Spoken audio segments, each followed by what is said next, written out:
Uttarakhand police में उस वक्त हड़कंप मच गया जिस वक्त ऊधम सिंह नगर में एक अवैध हथियार बनाने की फैक्ट्री का खुलासा हुआ, जिसमें भारी मात्रा में अवैध हथियार, सेमी ऑटोमेटिक पिस्टल, तमंचे, कारतूस, मैगजीन और अर्धनिर्मित हथियारों का जखीरा बरामद किया।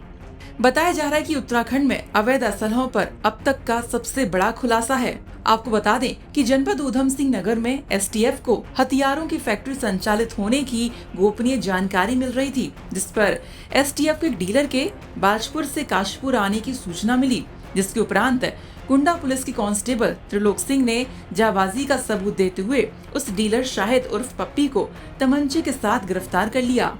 एसटीएफ और पुलिस ने जब पूछताछ की तो उसने बाजपुर चौराहे के पास अवैध असला फैक्ट्री संचालित होने को बताया। इसके बाद एसटीएफ और पुलिस ने बाजपुर चौराहे पर रेड करते गुच्छन नाम के शख्स को वहां अवैध हथियारों की बड़ी फैक्ट्री के साथ गिरफ्तार किया। दोनों ही गिरफ्तार आरोपियों ने पुलिस को बताया कि उत्तराखंड में बड़ी मात्रा में हथियार बनाकर हरियाणा, पंजाब और समूचे उत्तर प्रदेश में बड़ी तस्करी करते आ रहे हैं। पुलिस ने ये भी बताया कि दोनों ही अपराधियों के खिलाफ रामपुर में अवैध हथियारों की तस्करी और हथियार बनाने के मुकदमे पंजीकृत हैं। इस बड़ी कार्रवाई के खुलासे पर अहम किरदार अदा करने वाले काशीपुर थाना कुंडा के कांस्टेबल त्रिलोक सिंह की पीठ थपथपाते हुए वरिष्ठ पुलिस अधीक्षक ऊधम सिंह नगर ने 2000 रुपए का नगद पुरस्कार देते हुए इस जबरदस्त स्टाइल और अवैध हथियार की बड़ी फैक्ट्री का भंडाफोड़ पर क्या कुछ कहा, आइए सुनिए। जी, माननीय मुख्यमंत्री महोदय का हमारा पास निर्देश रहता है कि अपराध मुक्त उत्तराखंड बनाना है। इसी क्रम में अपराध मुक्त उत्तराखंड बनाने के दिशा में डीजीपी महोदय और आईजी महोदय के निर्देश में आज कुंडा पुलिस और एसटीएफ की संयुक्त टीम द्वारा बहुत ही बेहतरीन कार्रवाई हुआ है, जहां पर कुंडा पुलिस और एसटीएफ की कंबाइंड टीम द्वारा बाजपुर थाना क्षेत्र में अवैध असलाहों का बहुत बड़ा जखीरा और अवैध असलाहों का बड़ा फैक्ट्री का भांडाफोड़ हुआ है और कुल मिला के 2 अभियुक्तों की गिरफ्तारी हुई है। मैं आपको बताना चाहूँगा कि एसटीएफ का एक इनपुट था जो वो परस्यू कर रहे थे, तो कारणवशात उसके बाद जो है एक आदमी को ट्रेस आउट करके गिरफ्तार करने के लिए हमारा कुंडा पुलिस के पास आए। तो कुंडा पुलिस में जब ये इनपुट मिला तो हमारा कांस्टेबल त्रिलोक सिंह है, तो कांस्टेबल त्रिलोक सिंह को ये टास्क सौंपा गया कि एक व्यक्ति को ट्रेस करना है, संदिग्ध है और इसके पास बहुत असलहे मिलेंगे करके, और लगातार अवैध असला लेके घूमता है। तो वो आदमी जैसे ही ट्रेस आउट हो गया कल देर शाम को, तो त्रिलोक सिंह ने अपने जान की परवाह ना करते हुए तमंचा दिखाते हुए भी, तमंचा था उसके पास, उसके बावजूद भी जान पर खेलते हुए उसके जाकर टैकल करके उसको तत्काल जो है घेर घोट के पकड़ लिया गया और उसके तुरंत उसके बॉडी पे ही उस पर तमंचा दो थे। तो उसको ला के पूछताछ कर लिया गया, कहाँ से ला रहे हो, कैसे ला रहे हो करके। उसने सारा चीज़ें पूछताछ में बता दिया कि एक अवैध असला बनाने का फैक्ट्री है जिसमें गुच्छन पुत्र शब्बीर है, बेसिकली रामपुर का रहने वाला है करके।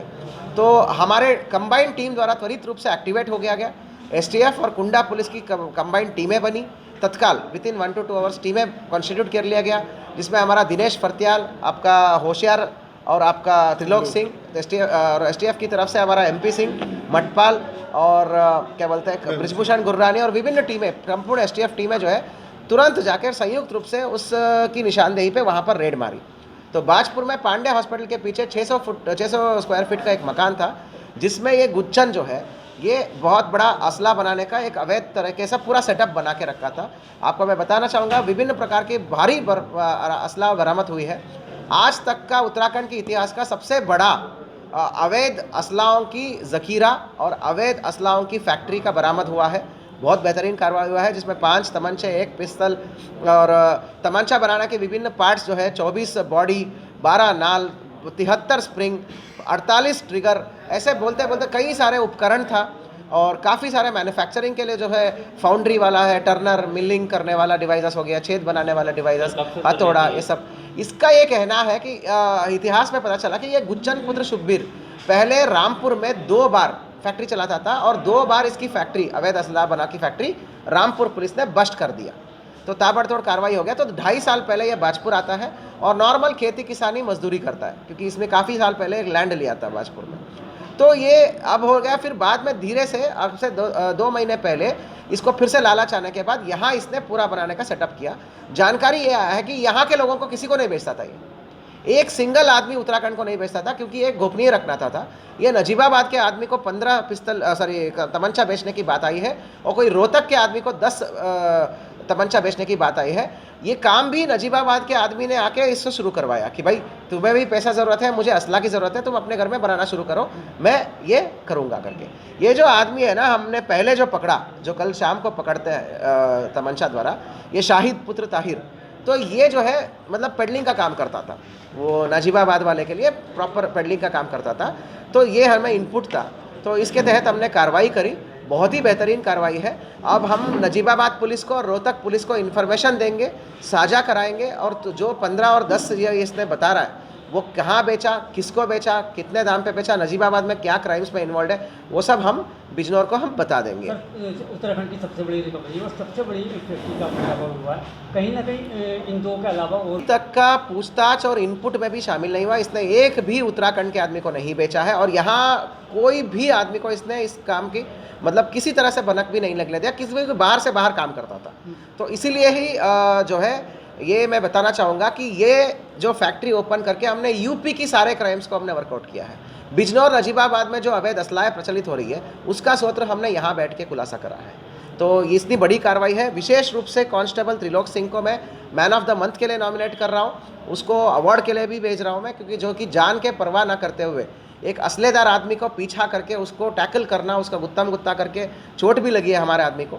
तो वो इस कार्रवाई के लिए त्रिलोक सिंह को हम मैन ऑफ द मंथ के लिए हम नॉमिनेट कर रहे हैं। सेकेंड बात ये है कि ये जो है टीम एफर्ट्स होता है, कभी भी ऐसा नहीं देखा जाता कि भाई ये मेरा और तेरा, ये कोई खेती नहीं है। ये क्राइम तो क्राइम है, भारतवर्ष में कहीं पे भी क्राइम हो, क्राइम है, ठीक है। अल्टीमेटली हमने जो कार्रवाई करा, इससे नजीबाबाद में क्राइम्स रुकता है। ये सारे असला वहाँ सप्लाई होते थे ना, नजीबाबाद में अपराध नियंत्रण होता है। हम बिजनौर एसपी को लिख के भेजेंगे कि भाई आपके हमारे यहाँ से जो फैक्ट्री टाइप संचालित होता था, इसमें आपको 15 असले मिले करके, वो ट्रेस आउट करेंगे। तो जॉइंट एफर्ट हमारा बहुत अच्छा है, भले वो यूपी के साथ हो, भले वो एसटीएफ के साथ हो। हम कभी ये नहीं देखते कि भाई क्या है, कौन है, क्रेडिट है, ये सब नहीं देखते। बेहतरीन कार्रवाई हुआ है, टीम वर्क का बहुत बेहतरीन आपका दुरुस्त नमूना दिखाया गया है एसटीएफ और कुंडा पुलिस द्वारा। आधी रात को भी हमारा इंस्पेक्टर टाइफाइड होते हुए भी, उसके ड्रिप चढ़ाते हुए भी वो जाके अब उसने दबिश दिया है। एमपी सिंह हमारा बेहतरीन इंस्पेक्टर है एसटीएफ का, सब उत्तराखंड पुलिस से ही है, सब ने मिलकर कार्रवाई करी, इसलिए इतनी बड़ी उजागर हुआ। इसी प्रकार मैं आशा करता हूँ कि एसटीएफ और हमारा जनपद पुलिस जो है और आगे भी अच्छे काम करते रहेंगे और बेहतरीन से बेहतरीन खुलासे करते रहेंगे और गुड वर्क्स करते हैं। पकड़े गए आरोपियों से एसटीएफ को कई महत्वपूर्ण सुराग हाथ लगे हैं, जिसके आधार पर एसटीएफ आगे की अपनी कार्रवाई जारी रखेगी। देखिए, कुछ समय पूर्व एसटीएफ को सूचना मिली थी कि बाजपुर उधम सिंह नगर क्षेत्र में एक अवैध हथियार बनाने की फैक्ट्री संचालित हो रही है। तो उसी सूचना को डेवलप कर रहे थे और हमारी टीम लगातार इस पे काम कर रही थी। तो उसी क्रम में एक सफलता हमको मिली है। कल देर रात में जो यूडेन पुलिस है उनके साथ में रेड की गया और एक बड़ी जो फैक्ट्री थी जो कि बाजपुर थाना क्षेत्र में संचालित हो रही थी, उसको बस्ट किया गया है। वहाँ से भारी मात्रा में निर्मित और अर्धनिर्मित हथियार बरामद हुए हैं, उनके पार्ट्स बरामद हुए हैं और 2 लोगों की अरेस्टिंग की गई है। और ये दोनों मूल रूप से यूपी के रहने वाले हैं और पिछले लगभग 2 वर्षों से यहाँ पर मकान बनाकर रह रहे थे, जिसमें कि इस फैक्ट्री को ये संचालित कर रहे थे। और इनसे जो आपराधिक इतिहास भी रहा है, पूर्व में इनके विरुद्ध यूपी में अलग अलग थानों में मुकदमे भी दर्ज हैं। इन्होंने किस किस को सप्लाई की थी उसके बारे में जानकारी की जा रही है। बाकी इनके जो इनसे रिकवरी हुई है, जो एविडेंसेस वहाँ से मिले हैं, उसमें इम्पोर्टेंट क्लूज हमारे हाथ में आए हैं। उसमें आगे भी कार्रवाई की जाएगी और उम्मीद है कि कोई बड़ी सफलता आगे भी इसमें। सर, जैसा लग रहा है कि पंजाब में भी, जैसा आप बता रहे हैं कि टाइम ऑफ इस तरीके का है कि पंजाब में भी हथियारों को सप्लाई होती है, मान लीजिए कि पंजाब में जो हथियार गए हैं वो उसमें एक बड़ा जखीरा यहाँ से भी पहुँचा। देखिए, ऐसा नहीं कह सकते हैं कि बहुत बड़ा जो जखीरा मेनली यहाँ से सप्लाई हुई है। ये लोग अपने लेवल पर काम कर रहे थे, अच्छा खासा इनका भी ठीक ठाक स्टॉक वहाँ से मिला है। इनके द्वारा उत्तराखंड में और जो यूपी की नाइबरिंग डिस्ट्रिक्ट्स हैं वहाँ पर और दिल्ली, हरियाणा, पंजाब में भी कुछ सप्लाई की गई है, लेकिन कितनी संख्या में सप्लाई की गई है, किस स्केल पे सप्लाई की गई है, इस चीज़ को वेरीफाई किया जाना भी बाकी है। और इस नेटवर्क में कितने लोग हो सकते हैं? देखिए, जो यहाँ पर जो फैक्ट्री चल रही थी वो इन 2 लोगों के द्वारा संचालित की जा रही थी, लेकिन आगे इनको रॉ मटेरियल कहाँ से मिल रहा था, कहाँ से इन्होंने सीखा बनाना और आगे सप्लाई किसको जा रही थी, तो वो सब चीज़ों पर आगे इन्वेस्टिगेशन का पार्ट है, वहाँ से। उधम सिंह नगर से रमेश चंद्रा और देहरादून से सागर शर्मा की रिपोर्ट।